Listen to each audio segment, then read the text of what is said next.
What's the right way to look at building a music career? How do you make sure that you create long-term results for yourself? That's what we're going to be looking at in this episode of the New Music Industry Podcast.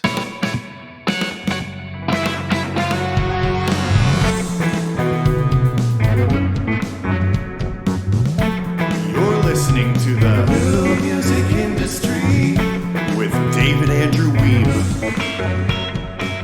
Hey, it's David Andrew Weeb.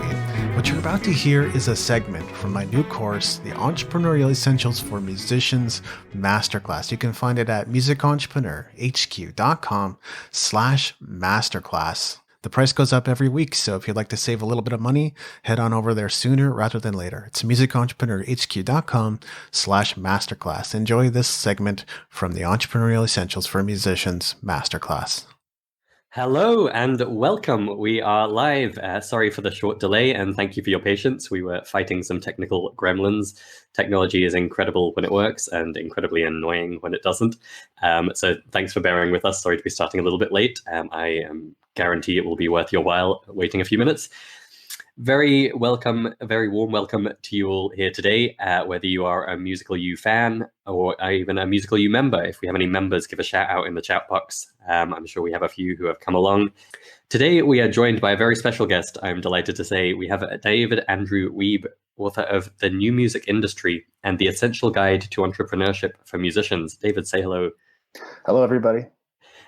So David is the man behind the Music Entrepreneur HQ website, which is a fantastic blog and also hosts a podcast.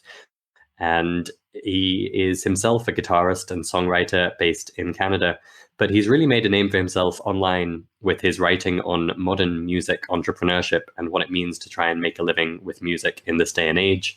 I recently grabbed a copy of David's new book, which I highly recommend. It's The Essential Guide to Music Entrepreneurship. And I just totally loved the way he talks about this topic of entrepreneurship. If you've come along today, then I know that word entrepreneurship didn't totally put you off, which is good. But I know that a lot of people assume a lot of things about it. And so I hope you've come today with an open mind, because what I loved so much about David's book was that it wasn't kind of the traditional just how to make money or how to make a business kind of entrepreneurship teaching. He really goes into the mindset and the habits that make for success in life in general, to be honest. It's definitely framed as entrepreneurship, but there is a ton packed in there that's useful for any musician, whether you consider yourself an entrepreneur or not. So I was super excited to have David come and present this masterclass for Musical You members and anyone who's joining us live today, because this is stuff that will help you transform your success in any musical endeavor, I think. So in a minute, I'm going to hand over to David to share his insights with you. And before we do, I'll just explain the structure of today's call. So in a second, I'll hand over to David. And then at the end of his presentation, we're going to do some Q&A. So you should be seeing a chat box on your screen, a live chat thing. So if you're watching in Musical You, I think it'll appear to the right-hand side of the video. If you're watching on the public website, I think it might be below. And if you're watching on YouTube, it'll be wherever YouTube decided to put it today. But look around and you should see a live chat box. Please don't be shy. Do say hello. We've had a bunch of people saying hello in there already, which is fantastic. I will give a few shout outs to Glenn from Minnesota, Mady from Europe, Scott from Texas, USA. You look familiar, Scott, maybe from a previous masterclass. Peter Paul from the Netherlands, Jamie from San Francisco, Maximiliano from Venezuela. Terrific crowd here from all around the world today. You're all very welcome.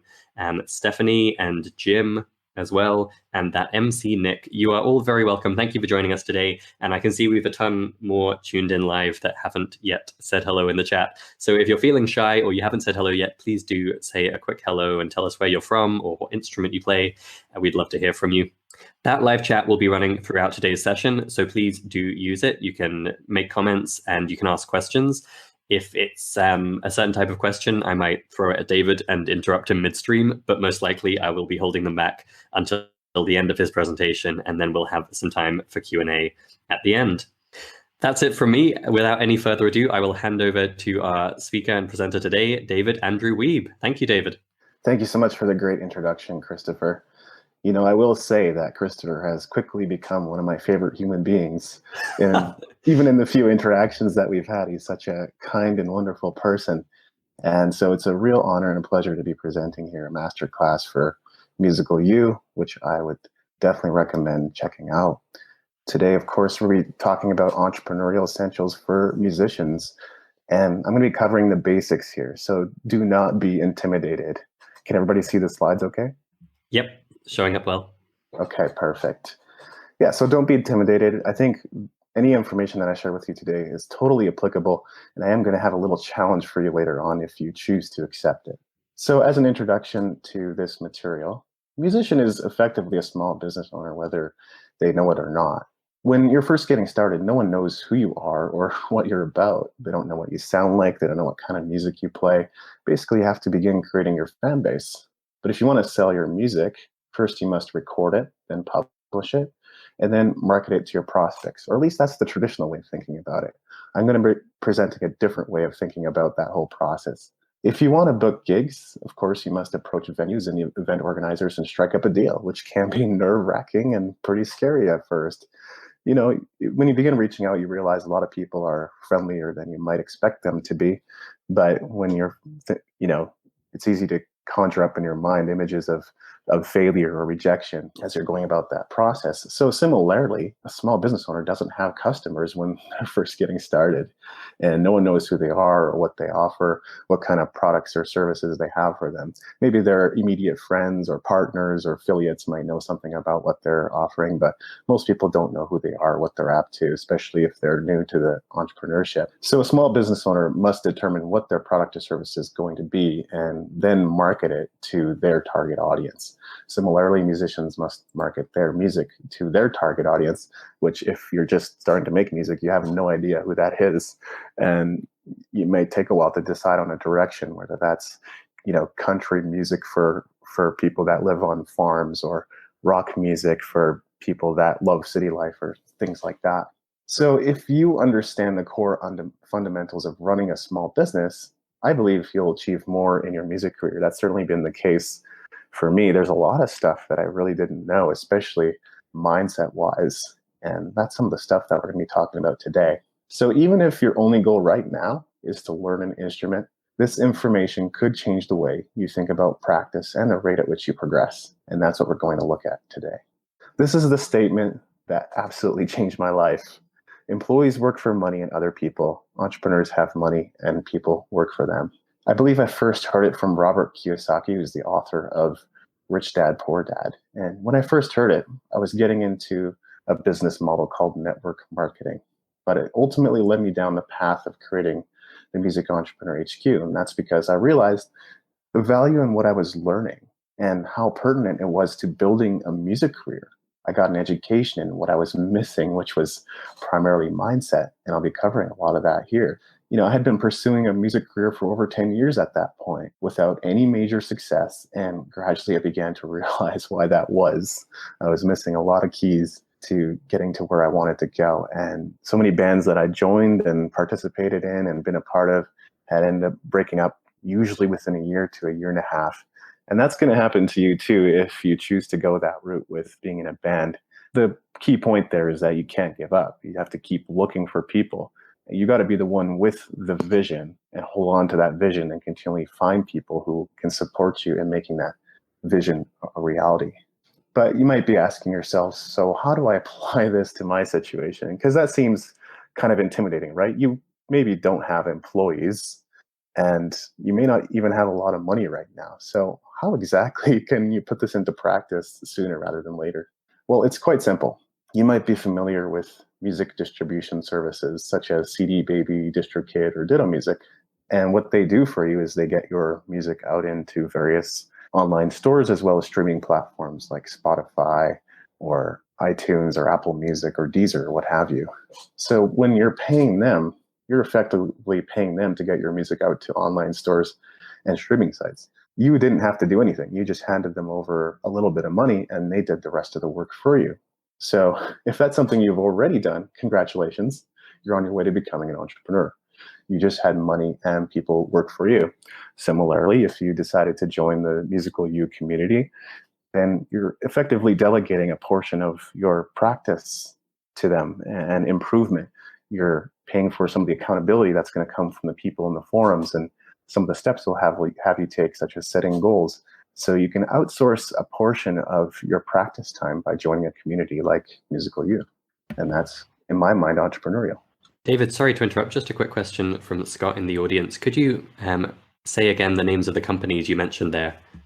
Okay, so the music distribution companies, some of the ones that I've used and have had experience with are CD Baby, DistroKid, DISTROKID, and Ditto Music, which I believe is a UK company. It's DITTO Music. Perfect, thank you. All right. Okay, so next, adopting a long-term mindset. So I've taught hundreds of guitar, bass, ukulele, and piano students through the years, and that just happens as you continue to follow that path of being a music instructor. People come and go, you work for different studios, you teach people in their homes, and over the time, that number of people just continues to add up. So it's been hundreds of students to this point. So the difference between someone who stuck with it, and this is what I've noticed, and improved versus someone who rarely practiced and didn't improve was a love of music.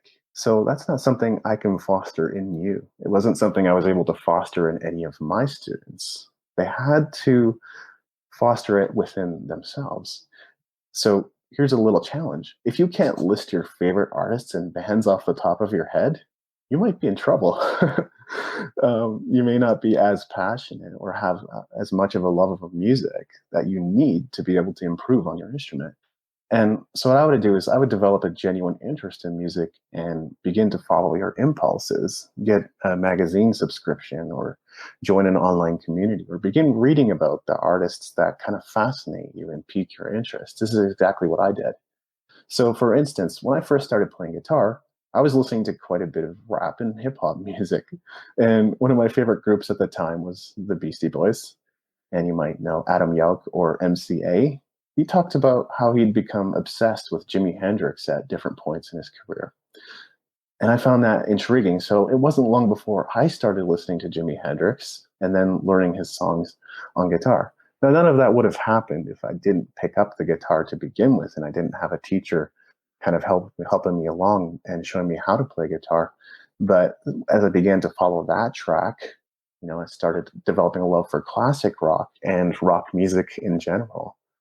And of course, the blues too was pretty significant because, in a way, Jimi Hendrix was kind of a blues player. Depends who you ask. Some people say he was more rock or funkadelia or psychedelia or what have you, but that was definitely at the core of his playing was blues. So I started going down that path as well. So your love of music will carry you through any disillusionment or setbacks you might experience in trying to learn an instrument. Like I talked about, most of my bands that I've been a part of broke up within a year to a year and a half. Those were at times pretty heartbreaking experiences because I could see us going somewhere. There was one band called Angels Breaking Silence. We were getting the types of gigs that I hadn't been getting in any other group or even solo, such as camp gigs and skate park gigs and outdoor gigs and things like that, to where I thought, there's real potential here. We just have to keep honing our craft and make some great recording shows. But unfortunately, people in the band had different ideas.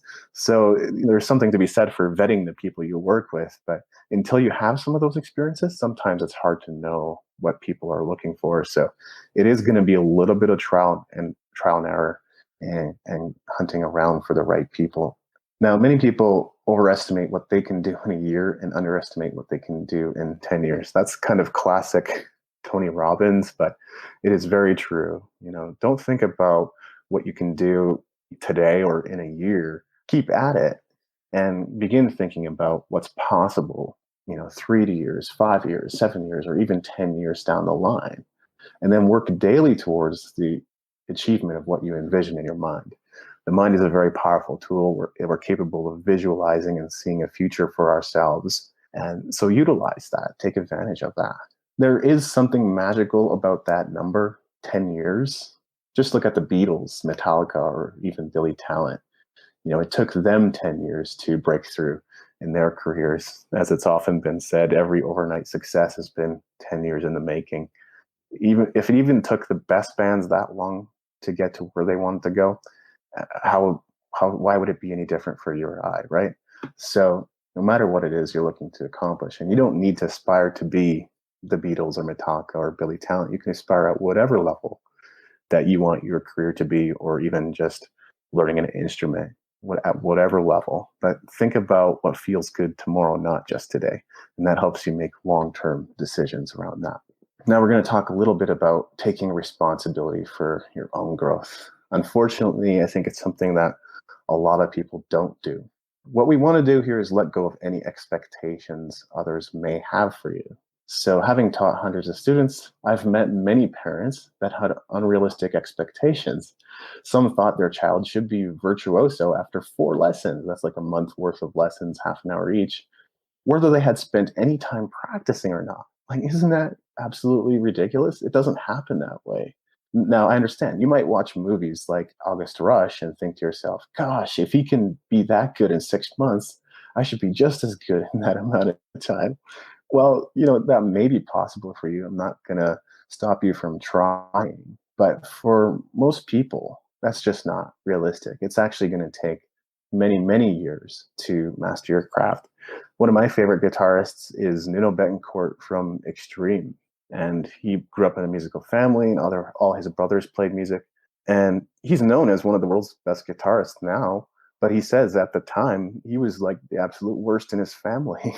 He said it took him a long time, and it was really hard for him to get good at guitar. But look what happened when he stuck with the process. So practice does make a huge difference. You just heard a segment from the Entrepreneurial Essentials for Musicians Masterclass. I hope you enjoyed it. If you'd like to get the whole thing, you're going to want to head over to musicentrepreneurhq.com/masterclass. This has been episode 223 of the New Music Industry Podcast. I'm David Andrew Weed, and I look forward to seeing you on the stages of the world.